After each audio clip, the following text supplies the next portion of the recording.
दो बैलों की कथा। यह कहानी मुंशी प्रेमचंद जी ने लिखी है। मुंशी प्रेमचंद जी का जन्म 31 जुलाई को वाराणसी में हुआ था। वह अध्यापक, लेखक और पत्रकार थे। जूरी के पास दो बैल थे, हीरा और मोती। दोनों में बहुत प्यार था। वे नांद में एक साथ मुंह डालते और एक साथ ही हटाते। जूरी उनके चारे पानी का हमेशा ध्यान रखता था। वह कभी भूलकर भी उन्हें मारता पीटता नहीं था। पशु भी प्यार का भूखा होता है। वे भी जूरी को बहुत चाहते थे। जूरी की पत्नी के भाई का नाम गया था। एक बार गया हीरा और मोती को कुछ दिन के लिए अपने घर ले जाने लगा। बैलों को बड़ा आश्चर्य हुआ कि वह उन्हें क्यों और कहाँ लिए जा रहा है। रास्ते में दोनों ने उसे बहुत तंग किया। मोती बाएं भागता तो हीरा दाएं। उस पर गया ने उन्हें बहुत पीटा।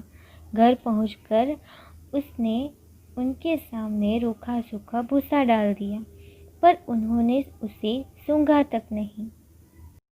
रात होने पर दोनों बैलों ने वहां से भाग जाने का निश्चय किया।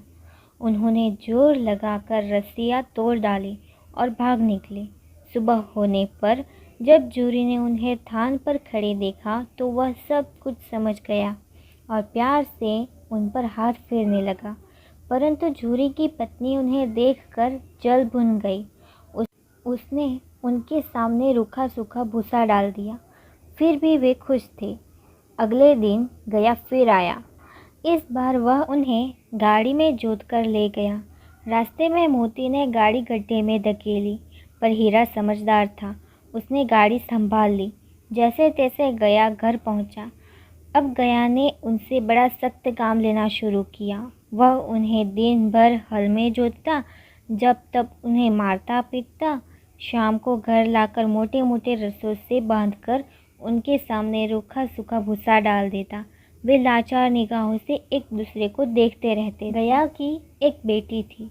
बैलों की दुर्दशा देखकर उसे बुरा लगता था।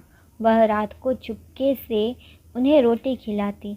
दोनों बैल उसके प्यार के सामने अपने मार और अपमान भूल जाते थे। एक दिन मोती अपनी रस्सी को चबाकर तोड़ने की कोशिश कर रहा था। तभी गया की बेटी आई। उसने दोनों बैलों को खोल दिया। दोनों वहां से भाग निकले। थोड़ी देर बाद जब गया को पता चला तो वह भी उनके पीछे दौड़ा, पर उन्हें पकड़ न सका। अब हीरा और मोती आज़ाद थे। रास्ते में उन्हें एक सांड मिला। वह उनकी ओर लपका तो हीरा और मोती के होश उड़ गए। भागना बेकार था, इसलिए दोनों ने साहस से काम लिया। सांड ने हीरा पर वार किया तो मोती ने उस पर पीछे से सींगों से चोट पहुंचाई। सांड घबरा गया।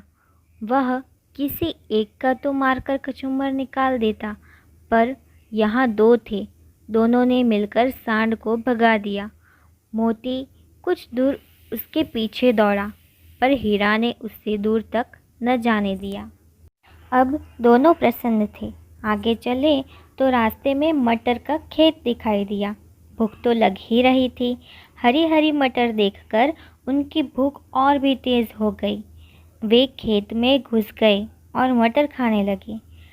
पेट अभी भरा भी नहीं था कि खेत के रखवालों ने उन्हें देख लिया। उन्होंने उन दोनों को चारों ओर से घेर कर पकड़ लिया और कांजी होज में बंद करवा दिया। हीरा और मोती ने देखा कि कांजी होज में और भी कई जानवर थे। भैंसे, घोड़ियाँ, गधे आदि। सबके सब कमज़ोर और दुबले पतले थे। वहाँ किसी के लिए न चारे का प्रबंध था, पानी का। यहाँ कहाँ आ फंसे, उन्होंने सोचा। रात होने पर मोती ने हीरा से कहा कि दीवार गिराने का प्रयत्न किया जाए। 2-4 चोटों में ही थोड़ी सी दीवार गिर गई। यह देखकर उनका उत्साह बढ़ा। उन्होंने और ज़ोर से चोटें लगानी शुरू की। दीवार में रास्ता बनते ही पहले तो घोड़ियाँ भागी, फिर भैंसें और बकरियां। मोती ने गधों को भी सींग मार मार कर भगा दिया। उसने हीरा से भी भाग चलने को कहा, पर हीरा ने मना कर दिया। मोती मन मार कर रह गया। सुबह होने पर कांजी हौज वालों ने देखा तो उन्हें बड़ा आश्चर्य हुआ। उन्होंने हीरा और मोती को नीलाम कर दिया।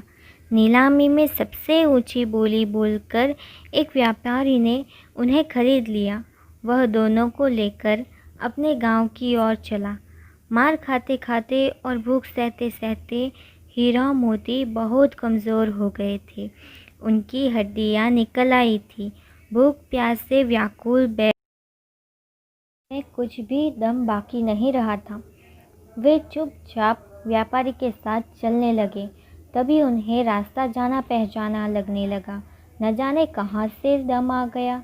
वे दोनों तेजी से भागे, आगे आगे बैल, पीछे पीछे व्यापारी। पर जब तक वह उन्हें पकड़ता तब तक दोनों बैल अपने घर पहुंच चुके थे। बैलों को देखकर झूरी को बड़ी खुशी हुई। वह उनसे लिपट गया। में व्यापारी वहां आ पहुंचा और उन्हें मांगने लगा। मोती ने आव देखा न ताव, वह व्यापारी पर झपटा। व्यापारी जान बचाकर वहां से भागा। झूरी की पत्नी भी भीतर से दौड़ी दौड़ी आई। उसने दोनों बैलों के माथे चूम लिए। तो छात्र, हमें इस कहानी से ये सीख मिलती है कि पशु पक्षी भी प्यार की भाषा को समझते हैं। हमें भी उनके साथ प्यार से पेश आना चाहिए।